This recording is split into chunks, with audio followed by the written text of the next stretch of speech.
Hello everyone and welcome to the Renaissance Academy. Assam History Series-ৰ video' number 8ত আজি আমি কোচ ৰাজ্যৰ বিষয়ে আলোচনা কৰিম। মধ্যযুগীয় অসমৰ কথা যদি আমি ক'বলৈ যাওঁ তেতিয়া সাধাৰণতে আমাৰ মনলৈ কেৱল আহোম ৰাজ্যৰ কথা মনলৈ আহে কাৰণ আহোমসকল অত্যন্ত শক্তিশালী আছিল। কিন্তু যেতিয়া 16শ শতিকা আহিছিল 16শ শতিকাৰ মাজভাগলৈকে ব্ৰহ্মপুত্ৰ উপত্যকাৰ আটাইতকৈ প্ৰধান আঞ্চলিক শক্তি এই কোচ ৰাজ্যই হৈ পৰিছিল। প্ৰথম যিজন ৰজা আছিল বিশ্বসিংহৰ পৰা নৰনাৰায়ণ আৰু তেওঁৰ সেনাপতি চিলাৰায় ৰাজত্বকাললৈকে কোচ ৰাজ্য একেবাৰে আক্ৰমণাত্মকভাৱে সম্প্ৰসাৰণ হৈছিল তেওঁলোকৰ আৰু তেওঁলোকে আহোমসকলকো গড়গাঁৱলৈকে ঠেলি পঠিয়াইছিল। তাৰপিছত কছাৰী, জয়ন্তীয়া, মণিপুৰ আদি সকলো আঞ্চলিক শক্তিসমূহক তেওঁলোকে বশ কৰিছিল আৰু উত্তৰ পূবৰ উত্তৰ পূব ভাৰতৰ ৰাজনৈতিক যি ভূল আছে তাক এটা নতুন ৰূপ দিছিল। এই ভিডিঅ'টোত আমি কোচ ৰাজ্যৰ উত্থান আৰু তেওঁলোকৰ ক্ষমতাৰ একত্ৰীকৰণ, তেওঁলোকৰ শ্ৰেষ্ঠ ৰজা নৰনাৰায়ণ আৰু তেওঁৰ সেনাধ্যক্ষ চিলাৰায়ে কেনেদৰে কোচ ৰাজ্যক নিজৰ শিখৰলৈকে পঠিয়াই দিছিল, নিজৰ শিখৰলৈ আনিছিল আৰু পিছলৈ আভ্যন্তৰীণ যি বিভাজন হৈছিল তেওঁলোকৰ আৰু মোগলৰ হস্তক্ষেপে কেনেকৈ তেওঁলোকৰ ৰাজ্যলৈ পতন লৈ আহিলে সেই বিষয়ে আমি আজি এই ভিডিঅ'টোত ডিছকাছ কৰিম। Let's gate started. ইয়াতে কোচসকলৰ এটা ফেমিলি ট্ৰী দিয়া হৈছে, আপোনালোকে ইয়াৰ পৰা চাই ল'ব।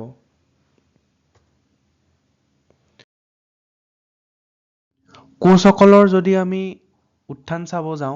উত্থান যদি আমি বুজিবলৈ যাওঁ তাৰ আগতে আমি প্ৰথমতে পশ্চিম অসম আৰু উত্তৰ বংগত সেই সময়ত যি ৰাজনৈতিক শূন্যতা বিদ্যমান হৈ আছিল, যি এটা পলিটিকেল ভেকুৱাম ক্ৰিয়েট হৈ আছিল, সেয়া আমি প্ৰথমতে চাব লাগিব।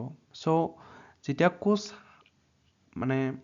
কোচসকলৰ প্ৰথম য'ৰ পৰা ৰুলিং লাইনটো ষ্টাৰ্ট হয় তেওঁৰ নাম আছিল হাৰিয়া মণ্ডল আৰু হাৰিয়া মণ্ডলে গোৱালপাৰা অঞ্চলত 12টা আশাৰীৰ পৰিয়ালক তেওঁ নেতৃত্ব দিছিল। ঠিক আছে, আৰু ইতিমধ্যে আপোনালোকক কৈ আহিছোঁ যে সেই সময়তে হুছেইন শ্বাহ নামৰ এজন মুছলমান আক্ৰমণকাৰীয়ে আমাৰ কামৰূপ অঞ্চলত বা অসমত আক্ৰমণ কৰিছিল আৰু হুছেইন শ্বাহৰ অস্থায়ী বিজয়ৰ পাছত কমতা ৰাজ্যৰ অৱনতিৰ পিছত তেওঁৰ পুত্ৰ বিচু আৰু চিচু তেওঁলোকে বিশ্বসিংহ আৰু শিৱসিংহ নাম লৈ পেলাই তেওঁলোক জনাজাত হৈছিল। আৰু যেতিয়া কমতা ৰাজ্যখন ইতিমধ্যে যথেষ্ট দুৰ্বল হৈ গৈছিল, বেলেগ প্ৰিন্সিপালিটিজবিলাকত বিভক্ত হৈ গৈছিল আৰু সেই সময়তে ভূঞাসকলে সেই সময়ত মুখিয়াল হিচাপে তেওঁলোকে বিভিন্ন ঠাইত সৰু সৰু বিভক্ত অঞ্চলত তেওঁলোকে শাসন কৰি আছিল আৰু এই খণ্ডিত ৰাজনৈতিক পৰিৱেশতে বিচুৱে তেওঁলোকৰ প্ৰতিদ্বন্দ্বী ভূঞাসকলক পৰাস্ত কৰি পেলাই পশ্চিমৰ কৰতোৱা নদীৰ পৰা পূবৰ একেবাৰে বৰনদীলৈকে নিজৰ নিয়ন্ত্ৰণ বৃদ্ধি কৰি পেলাই এজন সামৰিক নেতা হিচাপে নিজকে আত্মপ্ৰকাশ কৰিছিল আৰু সেয়া হৈছিল 1515 খ্ৰীষ্টাব্দত। এনেকৈয়ে বিশ্বসিংহই নিজৰ যি শক্তি আছে সেয়া প্ৰদৰ্শন কৰে আৰু তেওঁ তেতিয়াৰ পৰাই কোচ ৰাজ্যৰ তেনেকৈ প্ৰতিষ্ঠা কৰে আৰু তেওঁ 1515 চনত নিজৰ ৰাজ্যৰ প্ৰতিষ্ঠা কৰে আৰু ইয়াৰ পৰাই ফেমাছ কোচ ৰাজ্যৰ আৰম্ভণি হয়। এখন ৰাজ্যৰ ওপৰত যেতিয়া কোনো এজন ৰজাই নিজৰ সামৰিক শক্তি প্ৰদৰ্শন কৰি সেই এৰিয়াটো নিজৰ আণ্ডাৰলৈ লৈ আহে তেতিয়া অকল সামৰিক সফলতাই তেওঁলোকৰ কাৰণে যথেষ্ট নহয়। এই ক্ষেত্ৰত কোচ ৰাজ্যৰ ক্ষেত্ৰতো একেই আছিল। কোচ ৰাজ্যখনক ছাষ্টেইন কৰি ৰাখিবৰ কাৰণে কেৱল সামৰিক সফলতাই যথেষ্ট নাছিল। বিচুৱে ক্ষমতা সুদৃঢ় কৰাৰ কাৰণে তেওঁৰ শাসনক বৈধতা প্ৰদান কৰাত এই ব্ৰাহ্মণসকলৰ লগত তেওঁ এটা ভাল ৰিলেশ্যন মেইনটেইন কৰিছিল আৰু এই ব্ৰাহ্মণ্যবাদী যি প্ৰতিষ্ঠানসমূহ আছিল তেওঁলোকে মুখ্য ভূমিকা পালন কৰিছিল। তেওঁলোকে কি কৰিছিল যাতে তেওঁৰ যি শাসন আছে সেয়া যাতে সামাজিকভাৱে বৈধতা যাতে পায়, তাৰ কাৰণে ব্ৰাহ্মণ পণ্ডিতসকলে নিজৰ পৌৰাণিক মানে বিশ্বসিংহক বিভিন্ন পৌৰাণিক বংশৰ সৈতে জড়িত কৰি দিছিল যাতে সামাজিকভাৱে তেওঁ এটা একচেপ্টেঞ্চ পায়। চ' এইটো বহুত কমন আছিল আগতে, মধ্যযুগত বহুত কমন টেকনিক আছিল যাতে সামাজিকভাৱে তেওঁলোকৰ একচেপ্টেঞ্চটো বাঢ়ে। চ' সেই সময়তে বিশুৱে বিশ্বসিংহ নাম লয় আৰু তেওঁৰ ভাতৃ শিশুৱে শিৱসিংহ নাম লয়। আৰু এই প্ৰক্ৰিয়াটো হিন্দু ধৰ্মৰ সক্ৰিয় পৃষ্ঠপোষকতাৰ জৰিয়তে শক্তিশালী কৰা হৈছিল। আৰু বিশ্বসিংহই শৈৱ ধৰ্ম, শক্তিবাদ আৰু বৈষ্ণৱী গোটক সমৰ্থন কৰিছিল। আৰু কনৌজ আৰু বেনাৰসৰ পৰা তেওঁ ব্ৰাহ্মণ পণ্ডিতসকলক আমন্ত্ৰণ জনাই পেলাই কামাখ্যা মন্দিৰক মানে পুনৰুজ্জীৱিত কৰি তুলিছিল। চ' তেওঁ নিজৰ এডমিনিষ্ট্ৰেশ্যন আৰু কেপিটেলো তেওঁ চেঞ্জ কৰিছিল। তেওঁ কোচবিহাৰলৈকে নিজৰ কেপিটেল চেঞ্জ কৰিছিল আৰু বিভিন্ন মিনিষ্টাৰ্ছ তেওঁ এপইণ্ট কৰিছিল, ইনক্লুডিং হিজ ব্ৰাদাৰ শিৱসিংহ।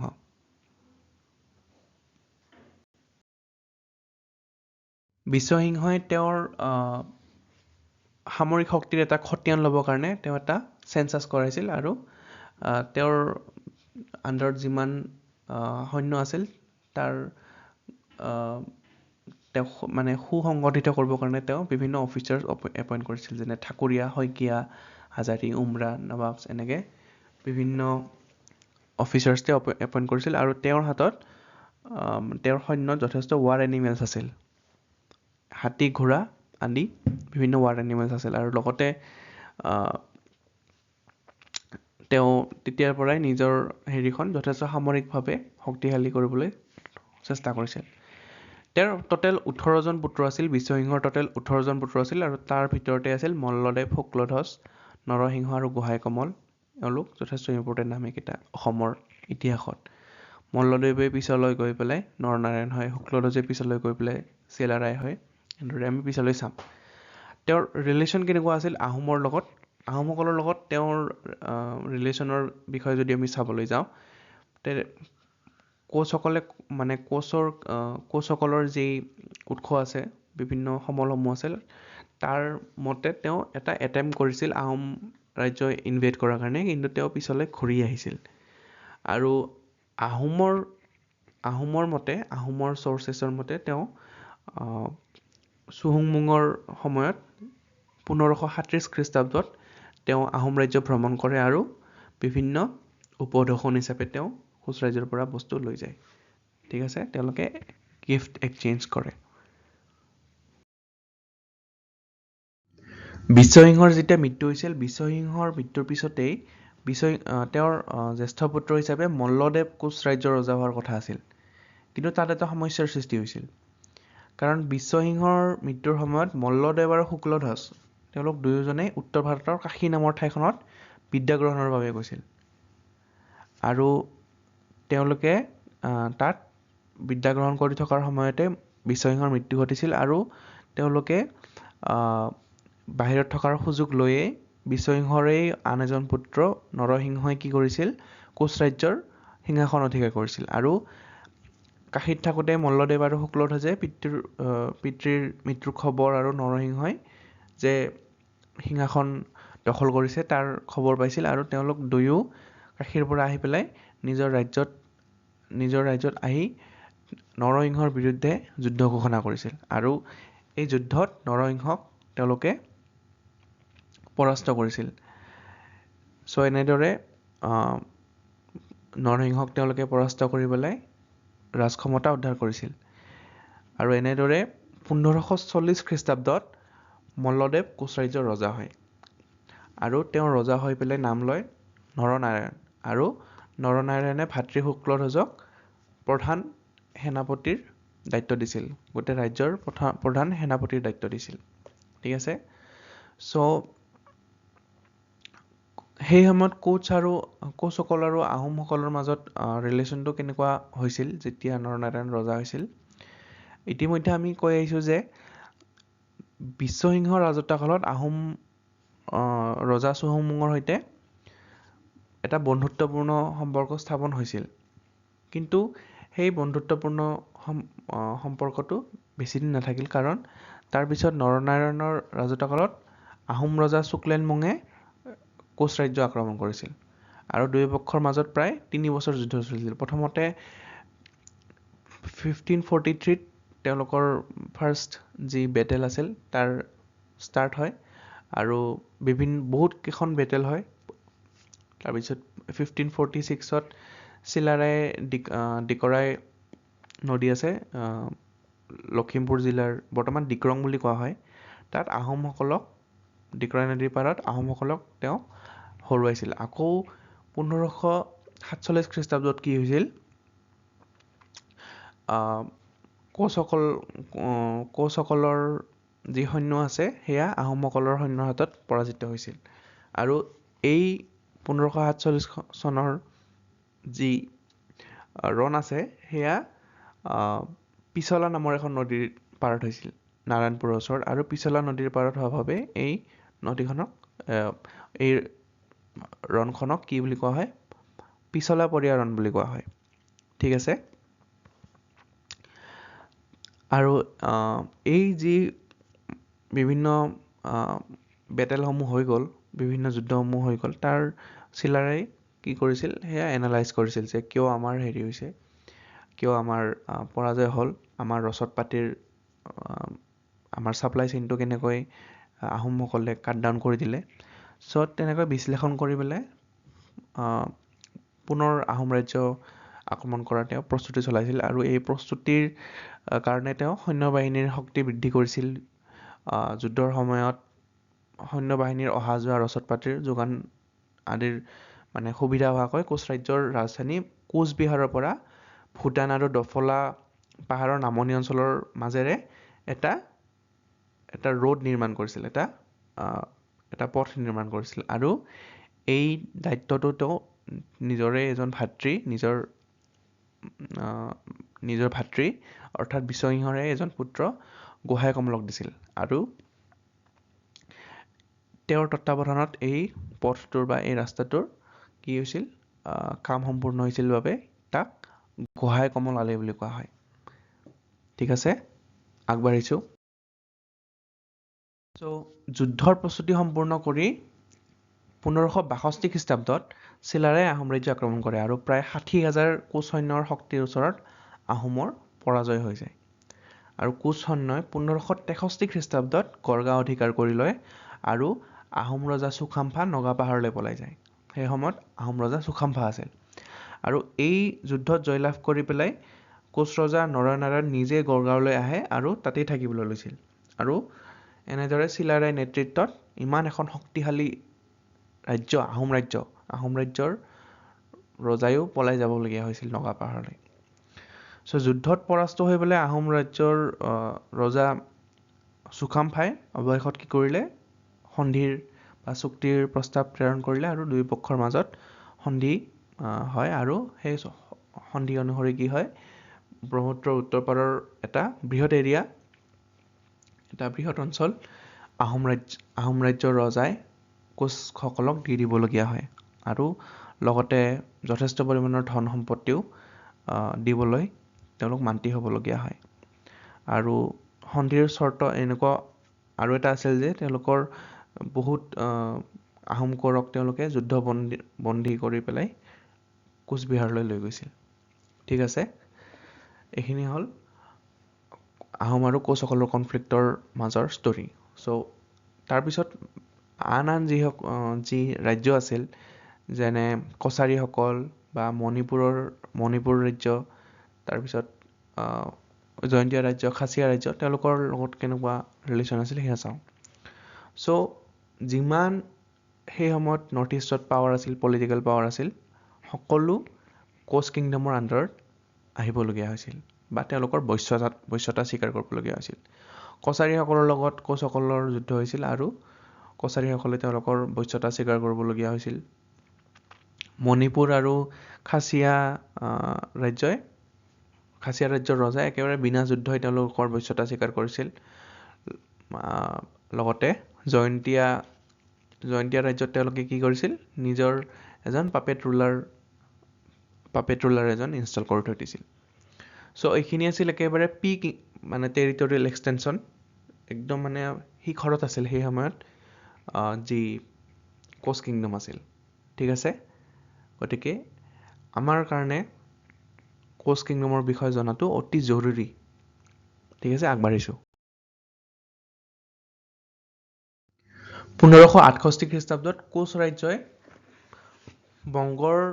বংগৰ চুলতান চুলেমান কৰৰাণীৰ সৈন্যৰ এটা বৃহৎ আক্ৰমণৰ সন্মুখীন হয়, আৰু এই আক্ৰমণতেই চিলাৰায়ক তেওঁলোকে বন্দী কৰি লয়, আৰু পিছলৈ তেওঁক এৰি দিয়া হয়। আৰু যেতিয়া তেওঁ বন্দী অৱস্থাত আছিল, আৰু সেই বন্দী অৱস্থাতেই কালাপাহাৰ নামৰ এজন সেনাপতি গৌৰৰ নবাবে কোচ ৰাজ্য আক্ৰমণ কৰিবলৈ পঠিয়াইছিল। আৰু এই আক্ৰমণৰ সময়ত কালাপাহাৰে কামাখ্যা মন্দিৰ, হাজোৰ হয়গ্ৰীৱ মন্দিৰ আদিৰ বিস্তৰ ক্ষতি কৰি থৈ গৈছিল। চ' চিলাৰাই সেই সময়ত যিহেতু বন্দী অৱস্থাত আছিল, তেওঁ একো কৰিব পৰা নাছিল সেই অৱস্থাটোক লৈ। চ' চিলাৰাই যেতিয়া বন্দী অৱস্থাত আছিল, তেওঁ কেনেকৈ পিছলৈ তেওঁ মুক্ত হৈছিল তাৰ বিষয়ে এটা ষ্টৰি আছে। সেয়া হৈছে যে যেতিয়া তেওঁ বন্দী অৱস্থাত আছিল, চুলেমান কৰৰাণী, তাৰ চুলতান চুলেমান কৰৰাণীৰ মাকক এবাৰ সাপে খুটিছিল, আৰু বহুতো বিখ্যাত আৰু পাৰ্গত কবিৰাজ, বৈদ্য তেওঁলোকে অশেষ চেষ্টা কৰিও চুলতানৰ বা নবাবৰ মাকক সুস্থ কৰিব পৰা নাছিল। কিন্তু চিলাৰাই চিকিৎসা জানিছিল তাৰ, আৰু চিলাৰাই কৰা চিকিৎসাৰ বলত নবাবৰ মাতৃৰ প্ৰাণ ৰক্ষা হয়, আৰু কৃতজ্ঞতাৰ চিন স্বৰূপে গৌৰৰ নবাবে চিলাৰায়ক বন্দীত্বৰ পৰা মুক্ত কৰি দিছিল।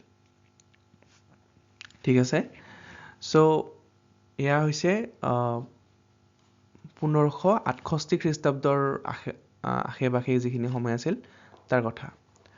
চ' চুলেমান কৰৰাণীৰ যেতিয়া মৃত্যু হৈছিল, তেওঁৰ পুত্ৰ দাউদ গৌৰৰ নবাব হৈছিল, আৰু দাউদৰ ৰাজত্বকালত 1576 খ্ৰীষ্টাব্দত দিল্লীৰ মোগল সম্ৰাট তেতিয়া আকবৰ আছিল। আকবৰে গৌড়ৰ দেশ আক্ৰমণ কৰিছিল, আৰু একে সময়তে পুনৰ গৌড় ৰাজ্য জয় কৰাৰ আশাৰে চিলাৰায়ে গৌড় ৰাজ্যক আক্ৰমণ কৰে, আৰু পশ্চিম দিশৰ পৰা মোগল সৈন্য আৰু পূব দিশৰ পৰা কোচ সৈন্যৰ আক্ৰমণত গৌড়ৰ নবাব দাউদৰ কি হয়, পৰাজয় হয়, আৰু সেই ফলস্বৰূপে মোগল আৰু কোচসকলে গৌড় ৰাজ্যক দুটা ভাগত ভগাই লয়। চ' এনেদৰে কোচসকলৰ যি ৰাজ্য আছিল, কোচ ৰাজ্যৰ সীমা উত্তৰ ভাৰতলৈকে মানে বিস্তৃত হৈছিল, বেংগল ৰিজনলৈকে একেবাৰে। ঠিক আছে, যদিও এই থিয়ৰিটো কিছুৱে কয় যে এইটো ট্ৰু হয়, বা কিছুমানে কয় এইটো ফলছ হয়, কিন্তু যথেষ্ট কিতাপত এই যিটো ইনফৰমেশ্যন আছে সেয়া আছে। ঠিক আছে, আৰু কোৱা হয় যে 1578 খ্ৰীষ্টাব্দত নৰনাৰায়ণে কি কৰিছিল, তেওঁৰ মিত্ৰতা দেখাবৰ কাৰণে মোগল সিংহাসনৰ প্ৰতি তেওঁ কি কৰিছিল, হাতী আৰু বিভিন্ন উপহাৰ তেওঁ আকবৰলৈ আগবঢ়াইছিল। ঠিক আছে, 1577 খ্ৰীষ্টাব্দৰ আশে পাশে চিলাৰায়ৰ মৃত্যু হয়। তেওঁৰ মৃত্যু এটা ডাঙৰ টাৰ্ণিং পইণ্ট আছিল কোচৰ সামৰিক শক্তিৰ কাৰণে, আৰু গংগা নদীত তেওঁৰ মৃত্যু ক'ত হৈছিল, গংগা নদীত এটা অভিযান চলিছিল, এটা সামৰিক অভিযান, আৰু তাত তেওঁৰ বৰ আই ৰোগত আক্ৰান্ত হৈ, বা স্মল পক্স ৰোগত আক্ৰান্ত হৈ পেলাই তেওঁ মৃত্যুবৰণ কৰে, আৰু মৃত্যুৰ লগে লগে বৃহৎ পৰিসৰৰ কোচ সামৰিক সম্প্ৰসাৰণৰ এটা অন্ত পৰে, আৰু তাৰ পিছতেই আভ্যন্তৰীণভাৱে উত্তৰাধিকাৰৰ উত্তেজনাৰ সৃষ্টি হ'ল। আৰু প্ৰথম অৱস্থাত ৰঘুদেৱ নাৰায়ণৰ তেওঁৰ চিলাৰায়ৰ পুত্ৰ ৰঘুদেৱ নাৰায়ণ তেওঁক উত্তৰাধিকাৰী হিচাপে গণ্য কৰা হৈছিল যদিও পিছলৈ কি হয় নৰনাৰায়ণে এটি পুত্ৰ সন্তান লাভ কৰে জীৱনৰ একেবাৰে শেষৰ সময়ত ঠিক আছে আৰু তাৰ কাৰণে কি হয় ৰাজ পৰিয়ালৰ ভিতৰত নিৰাপত্তাহীনতাৰ সৃষ্টি হয় চ' যাতে তেওঁৰ ৰঘুদেৱ নাৰায়ণৰ যাতে প্ৰান্তীয়কৰণ নহয় যাতে তেওঁক যাতে ছাইড কৰি নিদিয়ে চ' তেওঁ তাৰ ভয়ত কি কৰিছিল এটা মানে বিদ্ৰোহ কৰিবলৈ তেওঁ ষ্টাৰ্ট কৰিছিল আৰু এই মানে এটা ধ্বংসাত্মক গৃহযুদ্ধৰ ফালে কোচ ৰাজ্যৰ যাবলৈ আৰম্ভ কৰিছিল আৰু এই ধ্বংসাত্মক গৃহযুদ্ধৰ পৰা হাত সাৰিবলৈ কি কৰিছিল নৰনাৰায়ণে এটা সংঘাতৰ সলনি তেওঁ কম্প্ৰমাইজ কৰিবলৈ আগবাঢ়ি আহিছিল চ' 1581 খ্ৰীষ্টাব্দত কি হয় কোচ ৰাজ্যৰ আনুষ্ঠানিকভাৱে বিভক্তিকৰণ হয় আৰু পশ্চিমৰ যি কোচবিহাৰ অঞ্চল আছে কোচবিহাৰ নৰনাৰায়ণৰ অধীনত থাকিল আৰু পূবৰ যিখিনি এৰিয়া আছে তাক কোচ হাজো বুলি নাম দিয়া হয় আৰু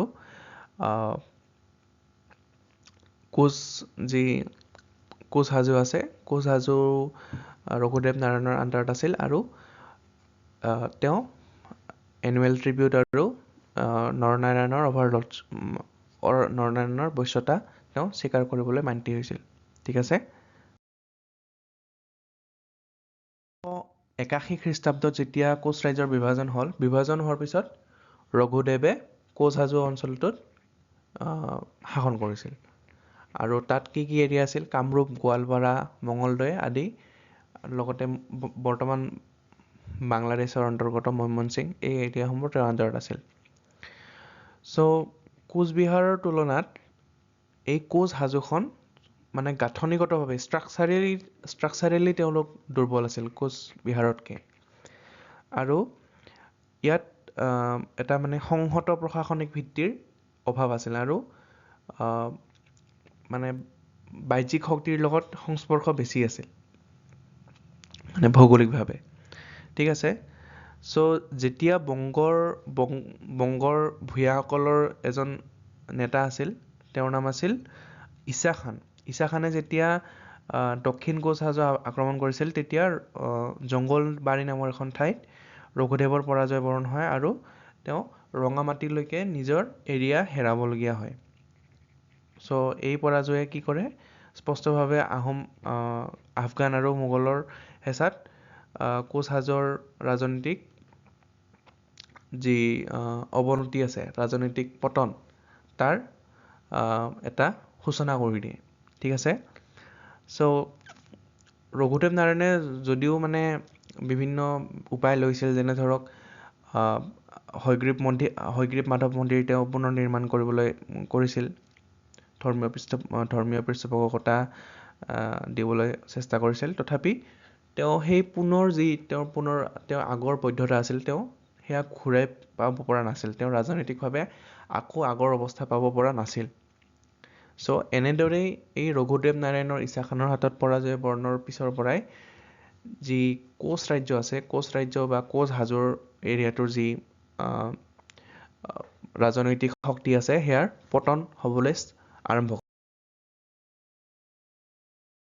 এনেকুৱা এটা পলিটিকেল ইনষ্টেবিলিটিৰ মাজতেই ৰঘুদেৱৰ পুত্ৰ পৰীক্ষিত নাৰায়ণ কোচ হাজো ৰাজ্যৰ কি হয় ৰজা হয় আৰু এই আভ্যন্তৰীণ অস্থিৰতাৰ সময়তেই যেতিয়া পৰীক্ষিত নাৰায়ণ ৰজা হৈছিল তেওঁৰ পিছৰ পৰাই উত্তৰাধিকাৰৰ মানে যি আভ্যন্তৰীণ যি বিবাদ আছে সেই বিবাদসমূহৰ কাৰণে কোচ হাজো একেবাৰে দুৰ্বল হৈ পৰে আৰু 1612 খ্ৰীষ্টাব্দত মোগলসকলে কি কৰে কোচ হাজো আক্ৰমণ কৰে আৰু আক্ৰমণ কৰাৰ ফলত সেই সময়ৰ কোচ হাজো ৰাজ্য একেবাৰে তেওঁলোকৰ ভাৰসাম্যতা তেওঁলোকে হেৰুৱাই পেলাই আৰু যি তেওঁলোকৰ ৰজা আছে পৰীক্ষিত নাৰায়ণক তেওঁলোকে বন্দী কৰে আৰু এই বন্দী অৱস্থাতেই পৰীক্ষিত নাৰায়ণৰ মৃত্যু হয়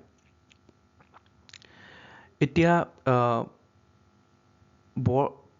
যাৰ ফলত কি হয় এই বৰনদী যি আছে বৰনদী মানে বৰনদীলৈকে কোচৰাজৰ এই তেওঁলোকৰ ভূখণ্ড মোগল সাম্ৰাজ্যৰ লগত সংযুক্ত হৈ যায় আৰু আহোমসকলে কি কৰে ইয়াৰ প্ৰত্যুত্তৰ হিচাপে বলিনাৰায়ণ বা ধৰ্মনাৰায়ণক কি কৰে বেলতলাৰ শাসক হিচাপে এজন মানে বাফাৰ ষ্টেট মানে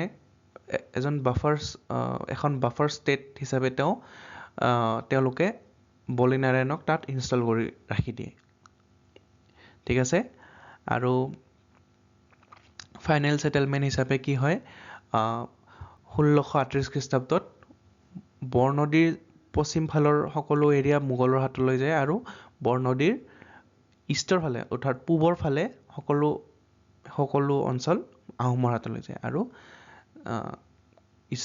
ইষ্টৰ ফালৰ যিখিনি কোচ ৰুলাৰ আছিল বৰনদীৰ পূব ফালে সেই কোচ ৰাজ্যখন সৰু হৈ পেলাই এখন আহোমৰ তলতীয়া ৰাজ্য হিচাপেহে তেওঁলোকে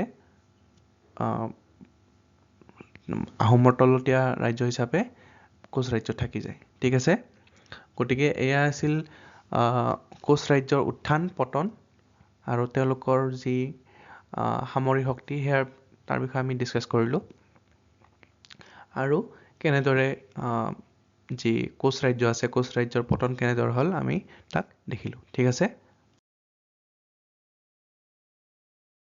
So thank you everyone for watching this video till the end. যদিহে ভিডিঅ'টো চাই ভাল পালে তেন্তে ভিডিঅ'টো লাইক কৰি দিব আমাৰ দ্য ৰেনেছা একাডেমি চেনেলটো ছাবস্ক্ৰাইব কৰি দিব লগতে আপোনালোকৰ বন্ধুবৰ্গৰ সৈতে চেনেলটো শ্বেয়াৰ কৰি দিব লগতে যদিহে আগৰ ভিডিঅ'সমূহ লগতে এই ভিডিঅ'টোৰ এছামিছত আপোনালোকক নোটছসমূহৰ PDF লাগে আমাৰ টেলিগ্ৰাম চেনেলটো আপোনালোকে জইন কৰি ল'ব আৰু লগতে এই ভিডিঅ'ৰ লগত সম্পৰ্কিত যি MCQs আছে 15টা MCQ প্ৰেক্টিছৰ বাবে দিয়া হ'ব কমেণ্ট ছেকশ্যনত আপোনালোকে তাৰ পৰা গৈ পেলাই লিংকৰ পৰা এটেম্প কৰি ল'ব গতিকে থেংক ইউ এভৰিৱান ফৰ ৱাচিং this video' and wish you all the best